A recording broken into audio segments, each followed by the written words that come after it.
दोस्तों नमस्कार। भारत और पाकिस्तान के बीच में सीज फायर हो चुका है और ये बहुत ही अच्छी बात है क्योंकि संघर्ष और युद्ध से किसी का भला नहीं हुआ है।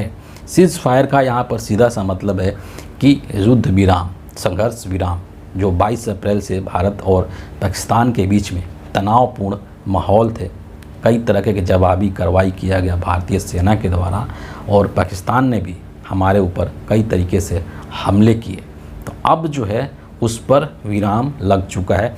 इस चीज़ की औपचारिक घोषणा हो चुकी है भारत के सरकार के द्वारा। और मैं यहाँ पर सबसे पहले आपको जो हमारे विदेश सचिव हैं विक्रम मिश्री साहब, उनके स्टेटमेंट्स को सुनाऊंगा, उनका वीडियो क्लिप भी आपको दिखाऊंगा।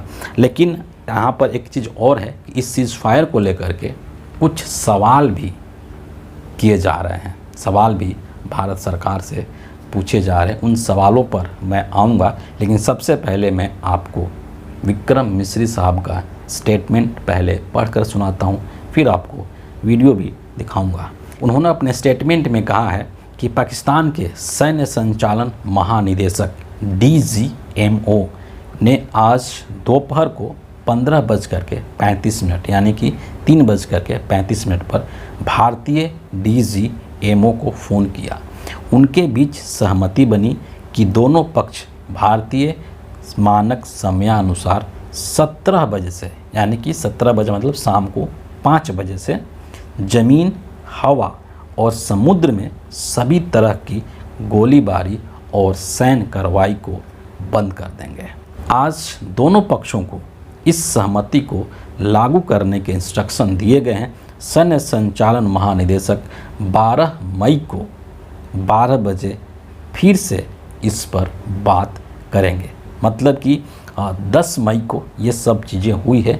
इसके बाद 12 मई को फिर से जो दोनों पक्ष हैं भारत के और पाकिस्तान के DGMO, इनकी फिर से 12 मई को 12 बजे बात होगी, समय निर्धारित किया गया है। अब आप इनका जो विक्रम मिश्री साहब है, इन्होंने जो प्रेस कॉन्फ्रेंस करके ये बातें कही है उसको भी यहाँ पर एक बार ज़रूर सुन लीजिए, फिर आगे हम इस पर चर्चा करेंगे। Director General of Military Operations of Pakistan called the Director General of Military Operations of India at 15:35 hours earlier this afternoon. It was agreed between them that both sides would stop all firing and military action on land and in the air and sea with effect from 1700 hours Indian Standard Time today. Instructions have been given on both sides to give effect to this understanding. The Directors General of Military Operations will talk again on the 12th of May at 1200 hours. Thank you. अब मैं आपको बताता हूं कि इस cease fire के घोषणा को लेकर के सवाल क्या किया जा रहा है और सवाल करने के पीछे कारण क्या है। सवाल करने के पीछे कारण है अमेरिका के राष्ट्रपति डोनाल्ड ट्रंप। दरअसल हुआ ये है कि भारत के तरफ से घोषणा करने से पहले ही ट्रंप साहब ने अपने ट्विटर हैंडल से ट्वीट करके और इस बात की जानकारी दे दी और पूरी दुनिया में एक तरीके से हलचल मच गया, हड़कंप मच गया कि अरे भाई क्या हो रहा है।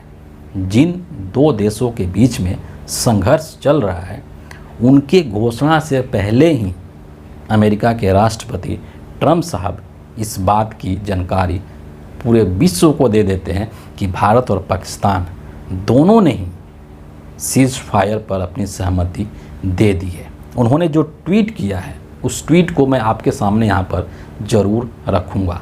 ट्रंप साहब का जो ट्वीट है वो कह रहे हैं कि after a long night of talks mediated by the United States, I am pleased to announce that India and Pakistan have agreed to a full and immediate ceasefire।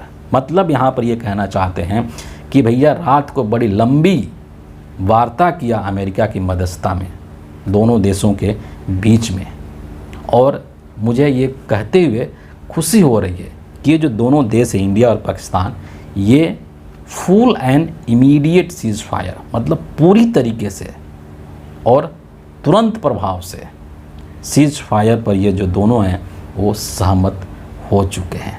रात भर ट्रंप साहब ने इंडिया और पाकिस्तान से बातचीत की ये इनका कहने का एक्चुअली मतलब है। और इन दोनों ही देशों को इन्होंने एक तरीके से कन्विंस कर लिया कि आप लोग ये सब चीज़ रोक लीजिए। आगे कहते हैं कि congratulations to both countries on using common sense and great intelligence, thank you for your attention to this matter.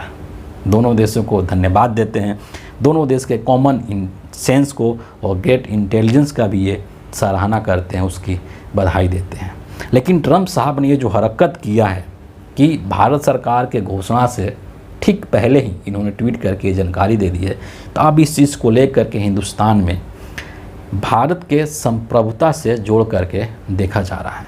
क्योंकि अपना जो देश है एक सोवरेन कंट्री है, एक संप्रभु राष्ट्र है, और इसके जो मामले हैं इसमें कोई भी बाहरी देश हस्तक्षेप नहीं कर सकता है। हम मानते हैं कि अमेरिका ने मध्यस्थता की दोनों देशों के बीच में, लेकिन ट्रंप साहब को उछल करके बाहर आने की क्या ज़रूरत थी कि मैंने दोनों देशों के बीच में युद्ध रुकवाया है।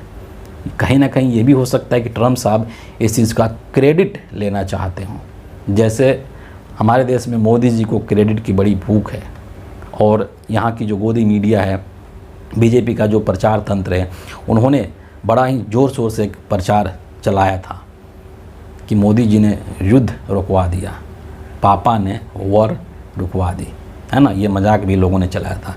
तो कोई ऐसा तो नहीं कि वही असर यहाँ पर ट्रंप साहब के ऊपर हो चुका कि क्रेडिट लेने की भूख में इन्होंने भारत के घोषणा से पहले ही ट्वीट करके पूरी दुनिया को जानकारी दे दी।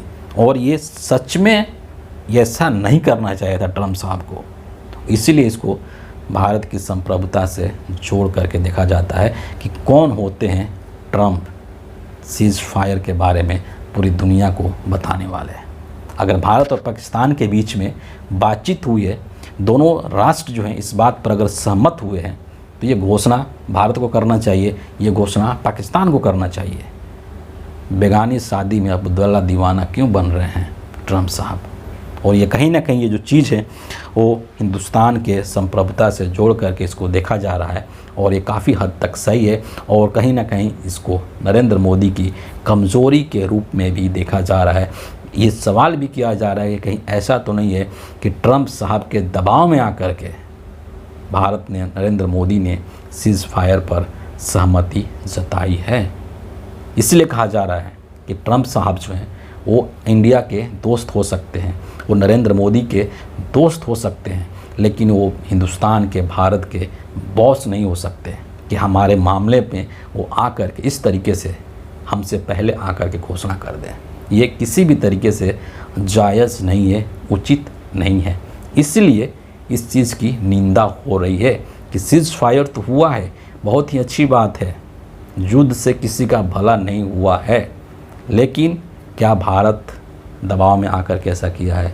क्या भारत ने अपने शर्तों पर इस सीज फायर पर सहमति दी है? ये तमाम तरीके की जो चीज़ें हैं, सवाल हैं, वो पूछे जा रहे हैं। लेकिन यहाँ पर मैं एक दो और चीज़ों का जिक्र करना चाहूँगा। नरेंद्र मोदी जी का एक पुराना वीडियो उस वक्त का है जब नरेंद्र मोदी गुजरात के मुख्यमंत्री हुआ करते थे। रजत शर्मा का शो आपकी अदालत सभी जानते हैं। उस शो में नरेंद्र मोदी गए हुए थे, और वहाँ पर उस वक्त 26/11 का घटना हुआ था हमारे देश में। मुंबई के अंदर एक आतंकवादी घटना हुआ था। इस पर जब रजत शर्मा ने सवाल पूछा था नरेंद्र मोदी से, तो नरेंद्र मोदी ने जिस तरीके से व्यंग किया था भारत सरकार के ऊपर, जिस तरीके से कटाक्ष किया था भारत सरकार के ऊपर, वही चीज़ आज लौट करके नरेंद्र मोदी के सामने खड़ा हो चुका है। मोदी ने भारत सरकार का अपमान करते हुए कहा था कि आपका पड़ोसी देश आप पर आक्रमण करके, आप पर हमला करके चला जाता है, आता है आपको मार करके चला जाता है, और यहाँ के मंत्री जी जा करके अमेरिका में रोते हैं, बचा लो ओबामा, बचा लो ओबामा। ये क्या बात हुई? ऐसे होता है? पाकिस्तान को पाकिस्तान के भाषा में ही जवाब देने की बात उस समय के गुजरात के मुख्यमंत्री और आज के भारत के प्रधानमंत्री नरेंद्र मोदी कहते थे। पाकिस्तान हमको मार के चला गया, पाकिस्तान ने हम पर हमला बोल दिया मुंबई में, और हमारे मंत्री जी अमेरिका गए और रोने लगे, ओबामा ओबामा ये हमको मार के चला गया, बचाओ बचाओ। ये कोई तरीका होता है क्या? पड़ोसी मार के चला जाओ और अमेरिका जाते हो? अरे पाकिस्तान जाओ ना। आज वही प्रश्न नरेंद्र मोदी से पूछा जा रहा है कि क्या आज के जो नरेंद्र मोदी हैं, जो कि हिंदुस्तान के प्रधानमंत्री हैं, वो अपने उस बात को भूल गए जो बात उन्होंने गुजरात के मुख्यमंत्री रहते हुए कही थी? क्या नरेंद्र मोदी पाकिस्तान को पाकिस्तान की भाषा में जवाब देने में समर्थ नहीं हैं? क्योंकि आपको ये बात भूलना नहीं चाहिए कि पहलगाम के जो आतंकी हैं वो हैवान, जिन्होंने कि हमारे देश के मासूम लोगों की जान ले ली, क्या आप सोचिएगा कि क्या उन आतंकियों में से एक भी आतंकी पकड़ा गया है? क्या उन आतंकियों में से एक भी आतंकी की मौत की सूचना आपको दी गई है? नहीं दी गई है। तो फिर पहलगाम के उस आतंकी घटना का बदला कैसे लिया गया? सिर्फ पाकिस्तान के आतंकी अड्डों पर हमला करके, उनको टारगेट करके। वो आतंकी कहाँ हैं? वो हैवान कहाँ हैं जिन्होंने हमारे 26 लोगों की जान ले ली? तो नरेंद्र मोदी जी पाकिस्तान को पाकिस्तान की भाषा में जवाब क्यों नहीं दे पा रहे हैं? क्यों एक दूसरे देश का राष्ट्रपति आकर के घोषणा करता है कि भारत और पाकिस्तान दोनों जो हैं वो सीज़ फायर के लिए तैयार हो चुके हैं? ये भारत की संप्रभुता पर चोट नहीं तो और क्या है?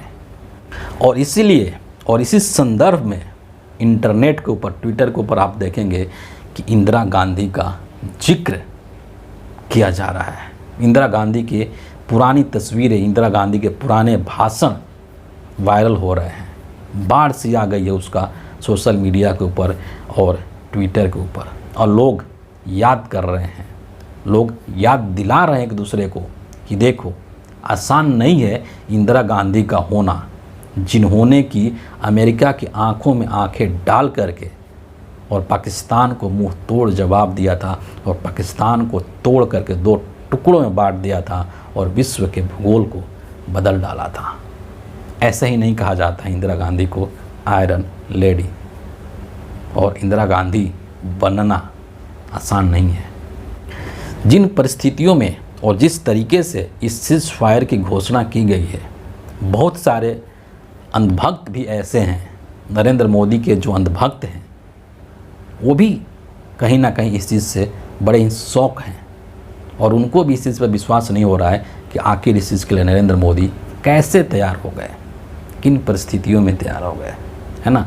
एक सिर्फ जो राहत की बात है वो यही है कि इस दौरान ये सीज़ फायर जब हुआ तो भारत सरकार ने जो बात कही है कि भारत के खिलाफ़ कोई भी आतंकी हमला अब युद्ध माना जाएगा और उसी हिसाब से उसके ऊपर कार्रवाई होगी। सिर्फ यही एक लाइन है जिसको सुन करके हिंदुस्तान के लोगों को थोड़ी तसल्ली हो सकती है कि अगर आगे से इस तरीके का कोई आतंकी हमला होता है भारत के ऊपर और उसमें पाकिस्तान की भूमिका मानी जाती है तो उसको एक तरीके से युद्ध माना जाएगा और उसका जवाब जो है उसी रूप में दिया जाएगा, यानी कि युद्ध के रूप में ही दिया जाएगा। सिर्फ यही एक लाइन है जिससे कि वर्तमान में फ़िलहाल के लिए भारत के लोग सुन करके और ख़ुद को तसल्ली दे सकते हैं।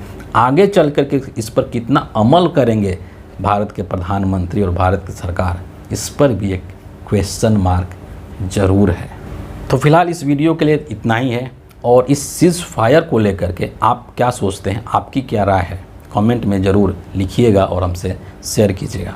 और अगर आपको मेरे वीडियो अच्छे लगते हैं तो इसको ज़रूर लाइक कीजिए, अपने लोगों के साथ अधिक से अधिक शेयर कीजिए और हमारे चैनल को सब्सक्राइब करके बेल आइकन ज़रूर प्रेस कर दीजिए। अगले वीडियो में आपसे फिर मुलाकात होगी, तब तक के लिए बहुत बहुत धन्यवाद।